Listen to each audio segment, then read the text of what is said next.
Hello everyone, welcome to the logical studies YouTube channel and I am your friend advocate Lakshya Kumar Singh. मैं एक बार फिर आ गया हूँ अपने स्टूडेंट्स के मास्टर नोट्स के साथ और एक बिल्कुल फ्रेश टॉपिक के साथ। तो परंपरा के हिसाब से सबसे पहले हम करेंगे क्या, इंडेक्स।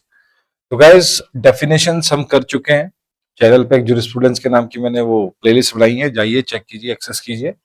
24 थिंकर्स ऑब्लिक जूरिस्ट मैंने इसमें इंक्लूड किए हैं और एक मास्टर टेबल भी बनाई है ताकि आपको अच्छे से याद हो जाए। नेचर ऑफ लॉ हो गया, सोर्सेज ऑफ लॉ हो गया, दो पार्ट में। स्कूल्स ऑफ जूरिस्प्रूडेंस के ऊपर इंट्रोडक्टिव वीडियो है। एनालिटिकल स्कूल हो गया, हिस्टोरिकल भी हुआ, सोशियोलॉजिकल भी हो गया, फिलोसफिकल कर रहे हैं। कल हमने इसमें एरिस्टोटल को किया था, आज हम इसमें करेंगे मार्कस टूलियस सिसेरो को। राइट गाइस, तो बिना देर किए हुए चलते हैं अपने टॉपिक की तरफ। तो ये जो आपको स्क्रीन पे श्रीमान जी दिखाई दे रहे हैं, इनका नाम है मार्कस टूलियस सिसेरो। भैया पैदा हुए थे 3 जनवरी 106 बीसी परपिनियम में, एक टाउन है रोमन रिपब्लिक का, और रुखसती हुई इनकी 7 दिसंबर 43 बीसी में फॉर्मिया में। रोमन स्टेटमेंट से राजनेता थे, वकील थे, दार्शनिक थे और बहुत ही अच्छे वक्ता थे, ओरेटर थे। और ये जाने जाते थे अपनी वाक्पटुता के लिए, और रिपब्लिक प्रिंसिपल्स जो रोम के थे, सिद्धांतों को इन्होंने डिफेंस किया जब रोम एक बहुत कठिन दौर से गुजर रहा था। ये पढ़े हैं रोम में और ग्रीस में। और Cicero absorbed Greek philosophical tradition and adapted them into Latin, coining terms that shaped the vocabulary of Roman philosophy. तो इन्होंने एब्जॉर्व किया ग्रीक फिलोसफिकल ट्रेडिशंस को, मतलब कहने का ये प्रभावित थे, उसमें अनुशासित थे, उसको मानते थे रोमन फिलोसफी को। और उसके बाद जो इनकी राइटिंग्स हैं, जो इन्होंने बाद में लिखी चीजें, तो उसने काफी शेप अप किया रोमन फिलोसफी की वोकैबुलरी को। तो इनका बहुत सारा काम हमें देखने को मिलता है। तो his writing combined rhetoric, politics and philosophy, and many of his treatises survive, continuing to influence Western thoughts. तो भैया जो भी ये लिख कर गए, उसके बाद अगर आप बात करें कि इनका लिटरेचर किस तरह का था, तो जैसे यहाँ लिखा हुआ था, वो एक कॉम्बिनेशन था रेट्रिक, पॉलिटिक्स एंड फिलोसफी का। रेट्रिक मतलब वक्रपटुता। काफी अगर आप इनका काम देखें, तेजी, उसमें काफी आलोचनाएं आपको देखने में मिलेगी, राजनीति का संगम, दार्शनिकता का संगम। और बहुत सारे इनके ग्रंथ जो मतलब या बुक्स आप कहें, वो अभी भी सर्वाइव कर रही हैं और उन्होंने काफी इन्फ्लुएंस डाला है वेस्टर्न थॉट पर। Cicero believed that law was the highest reason implanted in nature, commanding what ought to be done and forbidding the opposite. तो इनकी जो कोर विचारधारा थी, ये मानते थे कि लॉ जो है वो एक हाईएस्ट रीजन है, एक सब सर्वोत्तम कारण है जो इम्प्लांट किया गया है प्रकृति में या प्रकृति के द्वारा, और वो ये कमांड करता है कि क्या होना चाहिए, और फॉरबिड करता है, मना करता है उसके विपरीत को, मतलब क्या होना चाहिए उस चीज को लॉ कमांड करता है। कहते हैं ना, इट शुड बी डन, ये तरीके का काम है, इसको होना चाहिए। That what ought to be done, law command that, और उसका अपोजिट उसको फॉरबिड करता है, उसको मना करता है। राइट, मतलब जो होना चाहिए वो होना चाहिए और उसके अगेंस्ट कुछ भी नहीं होना चाहिए, उसका विपरीत कुछ भी नहीं होना चाहिए, उसका विपरीत इनके हिसाब से गलत है। तो for him law was not matter of opinion but a universal truth grounded in the reason and nature. तो उनके लिए लॉ कोई मैटर ऑफ ओपिनियन नहीं था, एक यूनिवर्सल ट्रुथ था, यानी कि सार्वभौमिक सत्य, जो कहाँ देखने को मिलता है, कारण में और प्रकृति में, reason and nature. He sought to harmonize philosophy with the practical governance, insisting that the justice and morality must underpin the state. Right? मतलब इनकी जो विचारधारा थी वो इस तरफ थी, वो हार्मोनाइज करना चाहते थे फिलोसफी को विद प्रैक्टिकल गवर्नेंस, मतलब व्यवहारिक सुशासन के साथ। वो कहते थे कि आप शासन कर रहे हैं, गवर्नेंस का मतलब होता है सुशासन, आप सुशासन मतलब अच्छा शासन, आप शासन कर रहे हैं, उसके साथ दार्शनिकता को हार्मोनाइज कीजिए, मतलब दार्शनिकता की जो अच्छी चीजें हैं फिलोसफी की, वो उसमें इंक्लूड कीजिए। और इंसिस्ट करते थे कि जस्टिस एंड मोरालिटी, न्याय और नैतिकता को स्टेट को अंडरपिन करना चाहिए, मतलब सहयोग करना चाहिए, मजबूत करना चाहिए और सहारा देना चाहिए।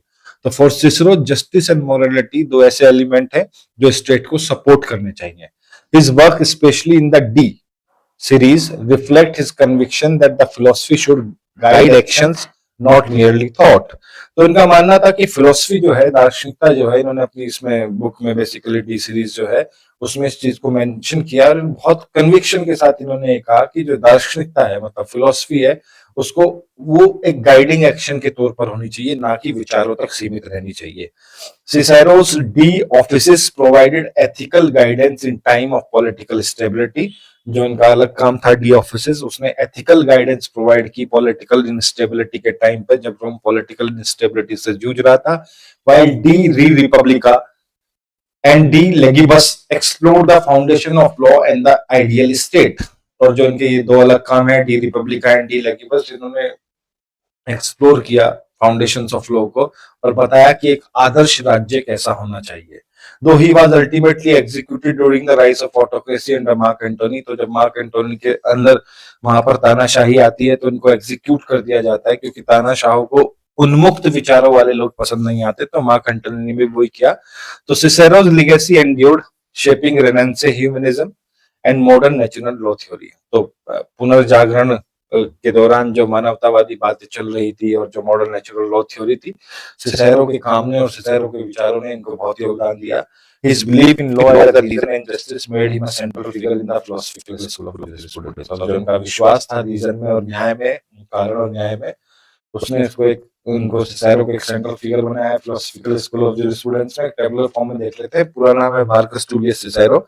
रोमन फिलोसोफर थे, स्टेटमैन थे, लॉयर थे, ऑरेटर थे। Date of birth 106 BC, Arpinum 43 BC में इनकी डेथ होती है, फोरेमई में। पैदा कहाँ हुए? 106 बीसी में अर्पिनियम में, और 43 बीसी फोर्मिया फोर्मिया कहेंगे शायद इसको, फोर्मिया में एक्सपायर हो जाते हैं, एग्जीक्यूटेड ड्यूरिंग पॉलिटिकल टर्मोइल। तो राजनीतिक उठापटक के बीच में इनको एग्जीक्यूट किया गया।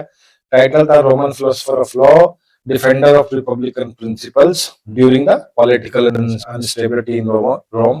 Contribution: law is equal to highest reason in nature, justice and morality as foundation of state. Justice और मॉरलिटी को स्टेट की फाउंडेशन मानते थे। सेंट्रल आइडिया क्या था? लॉ यूनिवर्सल है, रैशनल है, नॉर्मेटिव है। Command what ought to be done, और फॉरबिड क्या करता है? जस्ट इसका जो विपरीत है, इसके अगेंस्ट जो है। लीगेसी क्या है? इन्फ्लुएंस रेनेसांस से ह्यूमनिज्म और नेचुरल लॉ, मतलब पुनर्जागरण के दौरान मानवतावादी जो प्रिंसिपल्स थे और प्राकृतिक विधि को इन्होंने इन्फ्लुएंस किया। Shape western political and legal thoughts. Keywords क्या है? De Officiis, De Republica, De Legibus, De Natura, Deorum, और एथिकल एंड पॉलिटिकल फिलोसफी है ये सारी की सारी। इनके अब इनका कंट्रीब्यूशन देख लेते हैं सिसेरो का फटाफट। So Cicero's theory of law was rooted in the conviction that the law is the highest reason implanted in the nature। ये हमने ऊपर पढ़ा है कि सिसेरो बहुत गंभीरता से इस चीज को मानते थे कि लॉ जो है एक हाईएस्ट रीजन है, that is implanted in nature, और commanding what ought to be done, और जो इस चीज को निर्देशित करता है कि क्या किया जाना चाहिए, और उसके विपरीत जो है उस चीज को फॉरबिड करता है, व्हाट ought नॉट, जो नहीं किया जाना चाहिए। He argued that the law is not matter of opinion। ये मानते थे लॉ केवल एक मैटर ऑफ ओपिनियन नहीं है, बल्कि एक सार्वभौमिक सत्य है, यूनिवर्सल ट्रुथ है।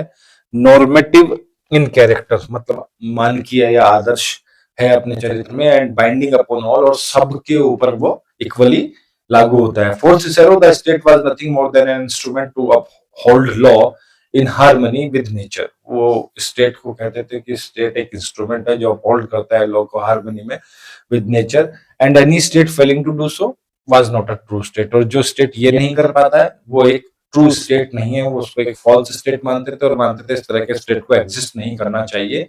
जो ट्रू स्टेट है वो क्या करेगा? लॉ को एक इंस्ट्रूमेंट के तौर पर इस्तेमाल करते हुए अपहोल्ड करेगा इसको हार्मनी ऑफ नेचर के साथ। He emphasized that the law derives from reason। उनका मानना था लॉ कारण से आता है। There should be a reason, logic, rational, which is implanted in human nature, और जो मानव व्यवहार में ऑलरेडी इम्प्लांटेड है, and once firmly fix in human mind, और एक बार सख्ती से ये ह्यूमन माइंड में फिक्स हो जाए, इट डेवलप्स इनटू लॉ, और ये लॉ में डेवलप हो जाता है। कहने का मतलब है कि rules, regulations, bylaws, norms आपके दिमाग में ऑलरेडी है, लेकिन बाहर से भी अगर आपको स्टेट की उनको सपोर्ट मिलती है तो देख automatically develop them into a rational law। So his philosophy combined Stoic influence with the Roman pragmatism। Stoic influence मतलब हमने जो सोक्रेट्स को पढ़ा था, सुकरात को, तो उसमें क्या था? उनका जो टीचिंग मेथड था, स्टोइक मेथड, उसको कहते थे कि क्वेश्चन करो, रीजन ढूंढो, और रिफाइन करो अपनी नॉलेज को। सुकरात ये कहते थे अपने स्टूडेंट्स को। तो उनकी फिलोसफी कॉम्बिनेशन था स्टोइक इन्फ्लुएंसेस का और रोमन प्रेगमेटिज्म। प्रेगमेटिज्म का मतलब होता है व्यवहारवाद, ठीक है। और स्ट्रेस किस चीज पे था? The justice and morality must guide governance. तो जो गवर्नेंस है, जो सरकार है, जो राज्य चला रहे हैं, वो किस चीज से गाइडेड हो? जस्टिस से, न्याय से और मोरालिटी से। जस्टिस का मतलब यहाँ पर ये नहीं है कि जो आप बात कर रहे हैं कि कोर्ट में चले जाएंगे, I will sue you in the court, और सामने वाला कहता है मैं तुझे कोर्ट में, यहाँ उस जस्टिस की बात नहीं हो रही। जस्टिस को ये एक टॉप नेचुरल एलिमेंट मानते हैं जो कि इस नेचर के साथ ऑलरेडी एग्जिस्ट करता है। न्याय को ये प्रकाष्ठा मानते हैं, ठीक है, तो ये उस न्याय की बात कर रहे हैं, शाश्वत न्याय की बात कर रहे हैं, सनातन न्याय की, एटर्नल जस्टिस की बात यहाँ पर हो रही है। तो ये कहते हैं जस्टिस एंड मोरालिटी किस चीज को गाइड करे, गवर्नेंस को करे, स्टेट को करे। तो जो सिसेरो की राइटिंग्स है, पर्टिकुलरली डी ऑफिसेस, वो ऑफर करती है practical guidance on duty and virtue. Duty and virtue पे प्रैक्टिकल गाइडेंस ऑफर करती है जो इनकी बुक है डी ऑफिसेस, जो लोग शासन करते हैं। और डी रिपब्लिका और डी लेगिबस एक्सप्लोर करती है ideal state and the foundation of law को, यानी कि आदर्शवादी राज्य कैसा होना चाहिए, आदर्श राज्य, राम राज्य भी कह देते हैं ना, तो आदर्श राज्य कैसा होना चाहिए और लॉ की फाउंडेशंस कैसी होनी चाहिए। He believed that the philosophy should not remain abstract but should inform public life। मतलब फिलोसफी को केवल एब्स्ट्रैक्ट नहीं होना चाहिए, मतलब ये नहीं कि किताबों में रहे, आइडियाज में रहे, थॉट में रहे, बट इनटू एक्शन होना चाहिए फिलोसफी को। Inform public life, shaping both private conduct and civic responsibility. Private conduct को भी शेप अप करना चाहिए, फिलोसफी को सपोर्ट करना चाहिए, और सिविक नागरिक जिम्मेदारियां जो हैं, रिस्पॉन्सिबिलिटी हैं, उनको भी। His insistence on law as a reason and justice made him bridge between Greek philosophy and Roman political practice। तो जो इनका एक जोर था, जो इनकी एक मतलब लाइन ऑफ एक्शन और लाइन ऑफ वर्क थी सिसेरो की, right, his insistence on law as a reason, जिसमें वो ये मानते थे law as a reason and justice. तो इस फिलोसफी ने, उनकी इस इंसिस्टेंस ने उनको एक पुल के तौर पे देखा, किसके बीच में, ग्रीक फिलोसफी और रोमन पॉलिटिकल प्रैक्टिस के बीच में। ये एक पुल का काम किया उनकी इस थॉट प्रोसेस ने। एंड हिज आइडियाज प्रोफाउंडली, मतलब गंभीरता से इन्फ्लुएंस किया, जो बाद में इनके थिंकर आते हैं in the Renaissance and the early modern period, पुनर्जागरण के समय में और मॉडर्न यूरोप में जो आते हैं, उनको, उन थिंकर्स को सिसेरो ने काफी इन्फ्लुएंस किया। तो सिसेरो के हिसाब से बेसिस ऑफ लॉ क्या है, लॉ एक हाईएस्ट रीजन है जो इम्प्लांटेड इन नेचर है। और इसका नोट्स क्या कहते हैं, ये कहते हैं commands what ought to be done, और इसके अगेंस्ट क्या है, फॉरबिड करना which is not ought to be done. Justice क्या है, नॉर्मेटिव यूनिवर्सल रैशनल इनके हिसाब से। State exist to uphold law, state क्या है, जो इंस्ट्रूमेंट है, अपहोल्ड करता है किसको, लॉ को। Without justice there is no true state. और इनके जो फेमस काम क्या है, De Officiis, De Republica, De Legibus and De Natura Deorum, ये क्या है, एथिकल और पॉलिटिकल फिलोसफीज है। क्रिटिसिज्म समटाइम्स टू आइडियलिस्टिक, काफी आदर्शवादी माना गया इनको कभी कभी। और स्टोइक इन्फ्लुएंस इनके ऊपर था, सुकरात का इन्फ्लुएंस आप कह सकते हैं, सुकरात के टीचिंग मेथड का इन्फ्लुएंस इनके ऊपर काफी देखा गया। ये भी इनका एक क्रिटिसिज्म हो जाता है। Limited practical application and turbulent politics. अब देखते हैं सिसोरो के मेजर वर्क्स और थ्योरीज क्या हैं। तो सबसे पहले डी ऑफिसेस, इसका मतलब है ऑन ड्यूटीज, 44 बीसी में। Letter to his son, Stoic influence, explore honour, utility and duty in time of political instability. De Republica, on the commonwealth, 54 से 51 BC, inspired by Plato, dialogue on the ideal state, justice and civic responsibility. De Legibus, यानी कि on the laws, 52 BC, examines foundation of law, natural justice and moral integrity in governance. De Natura Deorum, on the nature of the gods, 45 BC, dialogue on theology, मतलब धर्म के ऊपर, present stoic, epicurean and the academic perspectives on divinity। और दूसरे works बहुत सारे इनके जो आर्टिकल्स हैं, वो सारे वेरियस ईयर्स में लिखे इन्होंने। उसमें क्या है, numerous historical and the philosophical treatise, shape Latin philosophical vocabulary and Roman intellectual culture. तो सिसेरो में आज इतना ही था। तो प्लीज चैनल को लाइक कीजिए, शेयर कीजिए, सब्सक्राइब कीजिए, कमेंट सेक्शन में फीडबैक छोड़ना बिल्कुल भी मत भूलिएगा। आप हमें कनेक्ट कर सकते हैं logicalstudies.com पे, टेलीग्राम है TLSUGC.law और व्हाट्सएप है 7302606241। So guys, this is your friend advocate Lakshay Kumar Singh signing off for the day. See you tomorrow with a new video and a new topic. तब तक के लिए सुरक्षित रहिए और स्वस्थ रहिए। Thank you very much.